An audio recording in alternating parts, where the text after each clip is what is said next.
જય સ્વામિનારાયણ વિદ્યાર્થી મિત્રો, બાયોલોજી લેક્ચરમાં છેલ્લે લાસ્ટમાં એવી ચર્ચા હતી આપણે કે ધોરણ 11 સાયન્સમાં યુનિટ 1 થી 5 અને એમાં ચેપ્ટર 1 થી 22નો અભ્યાસ કરવાનો છે. ધોરણ 12 સાયન્સની ટેક્સ્ટબુકમાં યુનિટ 6 થી 12 એમાં ચેપ્ટર સ્ટડી કરવાના થશે 1 થી 16. આ પ્રમાણેનો એક બાયોલોજીનો અભ્યાસ કરવાનો થશે ટોટલ ધોરણ 11 અને 12 સાયન્સમાં. ચલો તારે વિદ્યાર્થી મિત્રો શરૂ કરીએ આપણે 11th સાયન્સનું પ્રથમ ચેપ્ટર. 11th સાયન્સનું પ્રથમ ચેપ્ટર શરૂ કરીએ.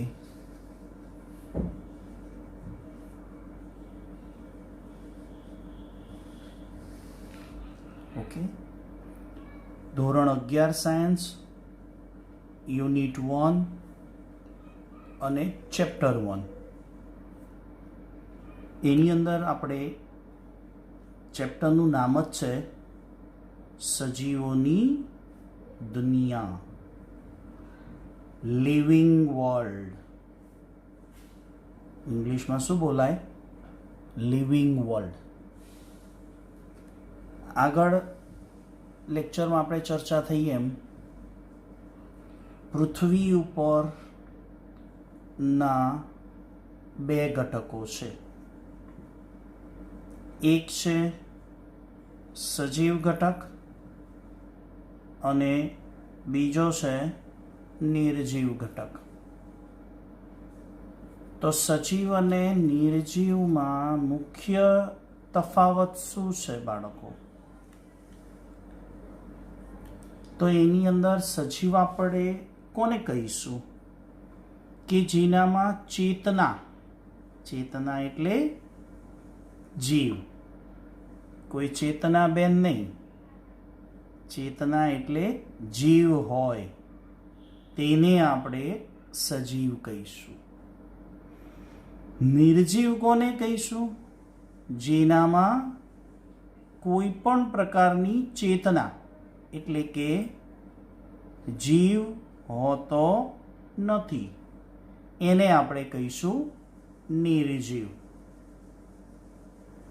હવે મેન તફાવત સજીવ અને નિર્જીવ વચ્ચેનો આ છે.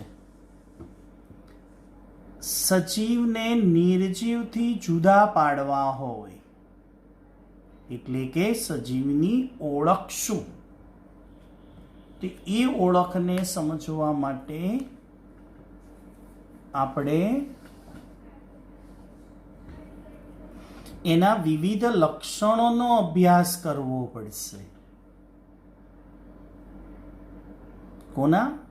સજીવના વિવિધ લક્ષણોનો સ્ટડી કરવો પડશે. એ લક્ષણોને આધારે આપણે કહી શકીએ કે સજીવ નિર્જીવથી કઈ રીતે જુદો પાડી શકાય.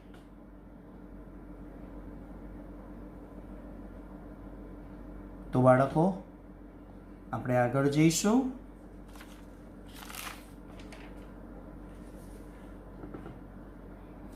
સજીવના વિવિધ લક્ષણો કયા છે? સજીવના વિવિધ લક્ષણો કયા? સજીવના વિવિધ લક્ષણો એમાં પહેલું લક્ષણ આપણે અભ્યાસ કરવાનું આવશે વૃદ્ધિ. બીજું લક્ષણ આપણે સ્ટડી કરવાનું છે પ્રજનન.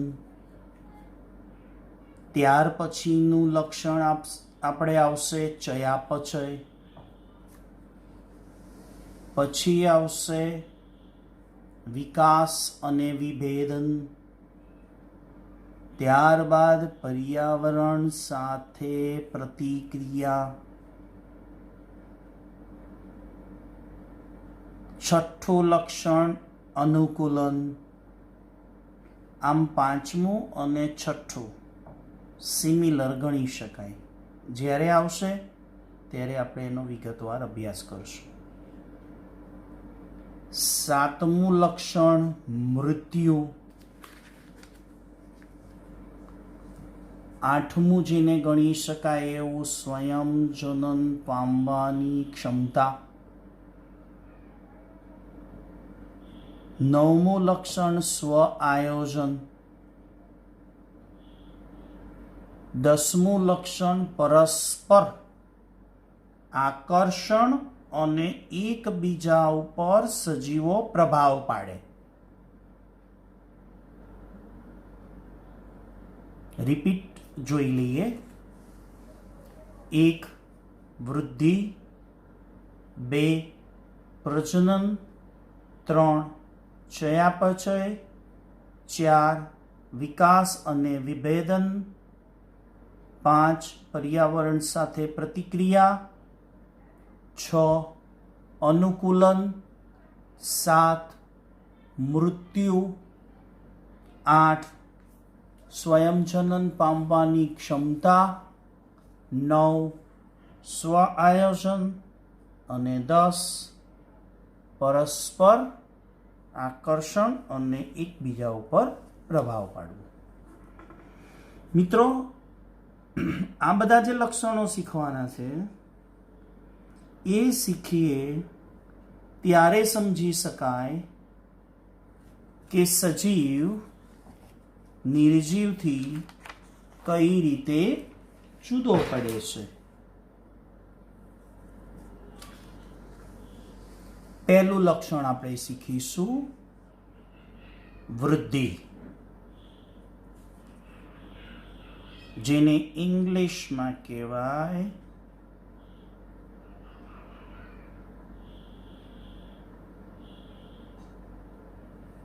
ગ્રોથ.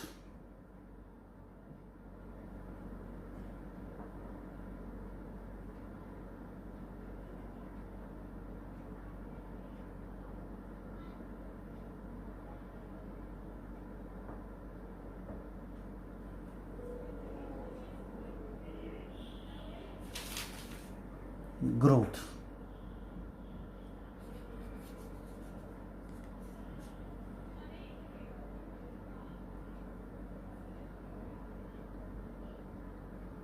હવે વૃદ્ધિ એ સજીવનું આગવું લક્ષણ છે, એને આપણે સમજીએ. બધા જ સજીવો વૃદ્ધિ પામે. વૃદ્ધિની વ્યાખ્યા કરવી હોય તો શું કરી શકાય? એના 2 પૂરક લક્ષણ છે. વૃદ્ધિના 2 પૂરક લક્ષણો. 1 કદમાં વધારો અને 2 સંખ્યામાં વધારો. એટલે સિમ્પલી વ્યાખ્યા વૃદ્ધિની એવી કહી શકાય કે કદ અને સંખ્યામાં થતો વધારો, જે વૃદ્ધિના 2 પૂરક લક્ષણ પણ કહેવાય અને એની ડેફિનેશન પણ કહેવાય, વ્યાખ્યા પણ કહેવાય. ફરી રિપીટ કરું છું. વૃદ્ધિની વ્યાખ્યા શું કહેવાય? સજીવના કદ અને સંખ્યામાં થતો વધારો. સ્વાભાવિક છે કે વૃદ્ધિ ક્યારે થશે? તો વૃદ્ધિ એ કોષ વિભાજન વડે શક્ય બને. કોષ વિભાજન એટલે શું? સામાન્ય રીતે કોષ વિભાજન આપણે કોને કહીશું? કે જ્યારે આ એક કોષ છે, એમાંથી કેટલા કોષ બને? 2 કોષ. 2 કોષમાંથી કેટલા કોષ બને? 4 કોષ. આમ શું થાય? કોષ વિભાજન. કોષ વિભાજન થાય. અંતે આવું મલ્ટિપ્લિકેશન થવાથી, ગુણન થવાથી કયો સજીવ અસ્તિત્વમાં આવે? બહુકોષી. આને આપણે કહી શકાય વૃદ્ધિ. આને શું કહી શકાય? બહુકોષી સજીવ, કોષ વિભાજનથી.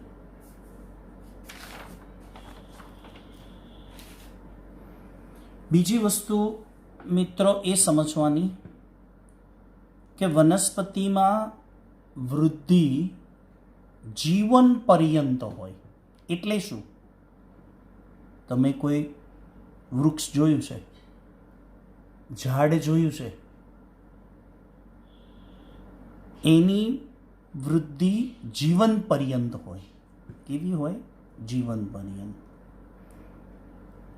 આપણા દાદા એક નાનો લીમડો ઉગાડીને ગયા હોય અને દાદાએ એમની 15 વર્ષની ઉંમરે લીમડો ઉગાડ્યો.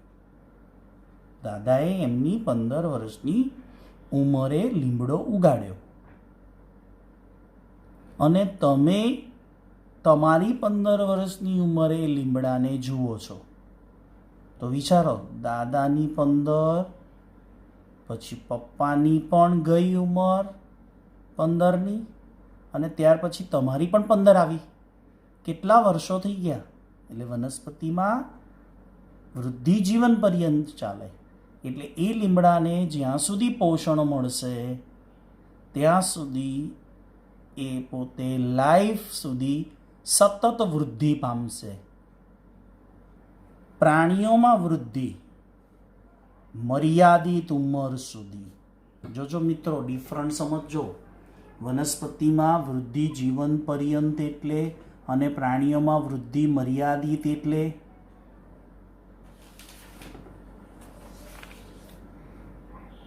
આપણે આ વનસ્પતિનો છોડ લઈએ, એની વૃદ્ધિ થઈ.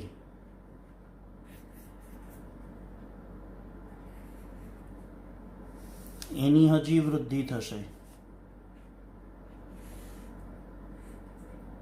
એની હજી વૃદ્ધિ થશે. એની સતત વૃદ્ધિ થયા રાખશે.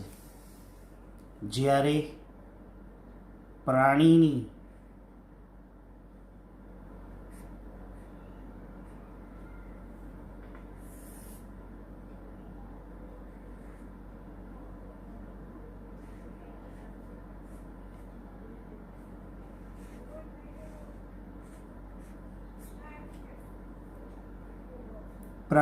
વૃદ્ધિ અમુક ઉંમર સુધી જ થશે. જ્યારે આની વૃદ્ધિ જીવન પર્યંત ચાલશે. એટલે સતત આનો શું થતો જાય? ગ્રોથ થતો જાય. જ્યારે પ્રાણીઓમાં વૃદ્ધિ અમુક ઉંમર સુધી જ થાય. મનુષ્યમાં 22 થી 23 વર્ષ સુધી જ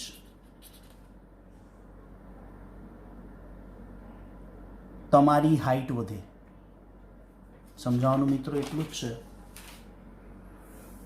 કે પ્રાણીઓમાં વૃદ્ધિ મર્યાદિત ઉંમર સુધી થાય. ક્યારે એવું ન થાય કે આસોપાલવની જેમ વૃદ્ધિ થાય છે એમ આપણી પણ વૃદ્ધિ થાય. નહીં તો માણસો કેટલા બધા ઊંચા થઈ ગયા હોય. સમજો જરા. એટલે અમુક ઉંમર સુધી જ હાઈટની વાત છે, ઊંચાઈની વાત છે. હવે એક એનસીઆરટી બુકની અંદર એક વ્યાખ્યા છે ઇન વિટ્રો. ઇન વિટ્રો એટલે સજીવ શરીરના દેહની બહાર પ્રયોગશાળામાં ઉછેર કરવો. એટલે ઇન વિટ્રો એક વ્યાખ્યા છે. ઇન વિટ્રો એટલે સજીવ શરીરના દેહની બહાર પ્રયોગશાળામાં ઉછેર. આ પદ્ધતિ વડે શું કરી શકાય? માઇક્રોસ્કોપની મદદ વડે આપણે કોષોની સંખ્યામાં શું જાણી શકીએ છીએ? વધારો, અને એની સંખ્યાની ગણતરી પણ કરી શકાય. ચલો, વૃદ્ધિ એ લક્ષણ આપણે શીખ્યા, પણ નિર્જીવમાં પણ તમે ઉદાહરણ દ્વારા સમજીએ. વૃદ્ધિનો માપદંડ શું છે? કદમાં વધારો. હવે ઉદાહરણ લઈએ. નિર્જીવ વસ્તુ છે તો પર્વતો પણ, શિલાખંડ, રેતીના ઢગલા,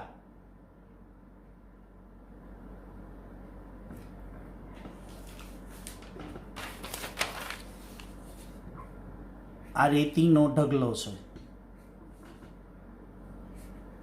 મહિના પછી આ રેતીનો ઢગલો વધી ગયો.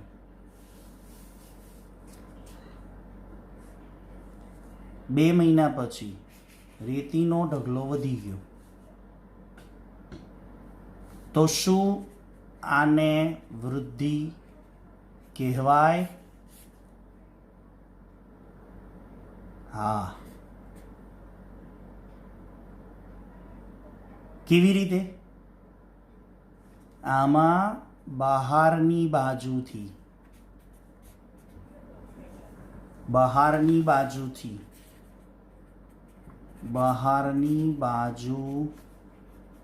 દ્રવ્યોનો સંચય થયો,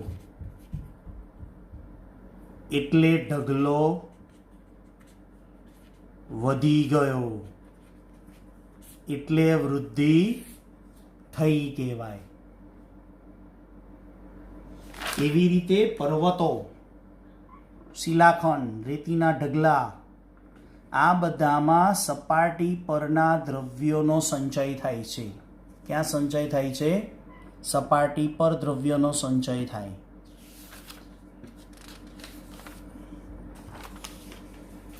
મિત્રો સમજો, વૃદ્ધિ છે એમાં સજીવમાં દેહની અંદર થાય છે, જ્યારે નિર્જીવમાં દેહની બહાર થાય છે. સજીવમાં વૃદ્ધિ દેહની અંદર થાય અને નિર્જીવમાં વૃદ્ધિ દેહની બહાર થાય. તો એનો અર્થ એવો થયો કે વૃદ્ધિ તો સજીવમાં થઈ અને નિર્જીવમાં પણ થઈ. તો વૃદ્ધિ એ સજીવનું પરિપૂર્ણ ગુણધર્મ કહી શકાય નહીં. એટલે વૃદ્ધિને આપણે સજીવનું પરિપૂર્ણ લક્ષણ ન કહેવાય. કેમ ન કહેવાય? કારણ કે વૃદ્ધિ તો સજીવની અંદર થાય છે અને નિર્જીવની બહાર પણ થાય છે. જો સજીવનું લક્ષણ હોય ને તો માત્ર સજીવમાં જ થાય, નિર્જીવમાં ન થાય. તો કેટલીક શરતોને આધીન બધા જ સજીવોમાં જોવા મળી શકે તેવા લક્ષણોને આધારે વૃદ્ધિ સજીવનું લક્ષણ છે, બાકી નહીં. મૃત સજીવો ક્યારે વૃદ્ધિ પામતા નથી. નોંધ યાદ રાખજો વિદ્યાર્થી મિત્રો, મૃત્યુ પામેલા સજીવો ક્યારે વૃદ્ધિ પામતા નથી. અહીંયા શું સમજ્યા આપણે લક્ષણમાં? કે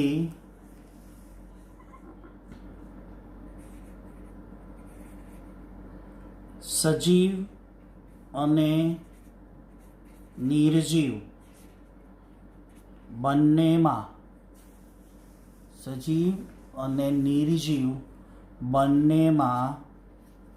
વૃદ્ધિ થાય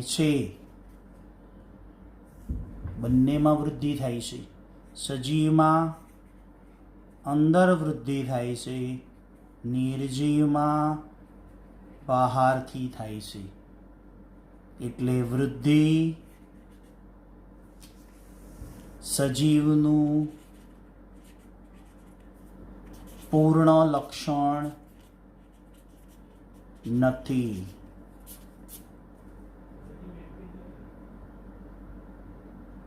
વિદ્યાર્થી મિત્રો, આ રિલેટેડ કંઈ પણ પ્રશ્ન હોય તો તમે મારા વોટ્સએપ નંબર ઉપર ઓડિયો રેકોર્ડ કરીને તમે મોકલી શકો છો.